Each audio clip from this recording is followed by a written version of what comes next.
We all know what he means. He never really talks about it, though. We wish he did. Your stomach isn't the boss of you, Mel says evenly. Oh, Jared says, realizing. Sorry.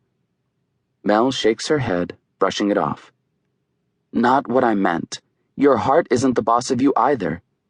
Thinks it is. Isn't. You can always choose. Always. You can't choose not to feel, Henna says. But you can choose how to act.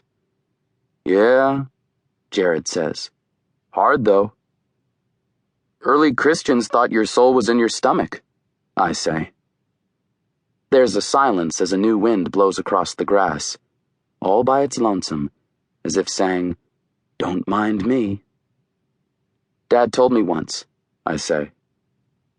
Mel looks down to her laptop and starts typing in more homework answers. And what would Dad know, I wonder? She says. The wind picks up a little more. Terribly sorry, I imagine it saying. Apparently the wind is British, wondering how it got all the way over here. And Henna has to snap her hand down on a page of an assignment that's threatening to fly away. Why do we even have paper anymore? Books, Jared says. Toilet paper? Mel says.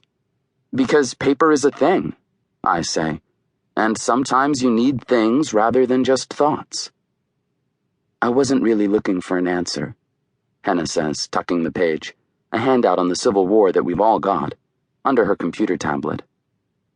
I tap the four corners of my textbook again, counting silently in my head. And again. And one more time. I see Jared watching me but pretending not to. Another gust of British wind tousles my hair. Top of the morning! Oh, no wait, that's Irish. It's a sunny day for it to be so windy all of a sudden. We only come out here when the weather's nice enough, and it's been a weirdly warm April and early May. The field isn't really much of a field. It's more like a property plot that someone never built on because they died or lost it in a divorce or something. A big grassy square at the end of the road from my house with some handy sawn-off tree stumps scattered here and there. Rows of trees block it off from the rest of everything else, too.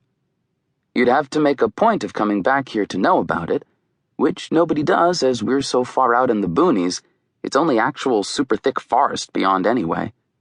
You can hear coyotes at night, and we get deer in our yard all the time. Hey, Jared says.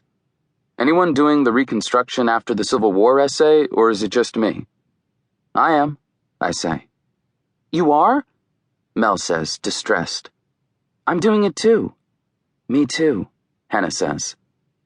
Everyone? Jared says. Mel looks at me. Could you not? Could you really not? I've got all these notes, though, I say. But I'm really good on the Reconstruction. So do the Reconstruction essay. We can't both do it. Yours will be all brainiac and I'll look stupid by comparison. My sister always does this. She thinks she's stupid. She's so not. It'll be better than mine, Jared says. Mikey, just let me do it. And here, I know, most people would be thinking, bossy older sister. And most people who don't know us would be wondering why we're both seniors, even though she's more than a year older than me. And most people would think they could hear a spoiled tone in her voice. Most people would be wrong. She's not whining. She's asking kinda nicely for her. And most people wouldn't see the fear in her eyes over this exam. But I can. Okay, I say. I'll do Causes of the Civil War. She nods her head in thanks. She turns to Henna. Could you do Causes too? Hey, Jared says. What about me? Seriously? Mel says to him. Nah, not seriously. He laughs. Jared, despite being big and tall and shaving by age 11, and a linebacker on the football team since we were all freshmen, is a math guy. Give him numbers, he's great. Give him words and sentences to put together, and his forehead creases down so you can see exactly what he'll look like when he's 80. Mel, Henna says.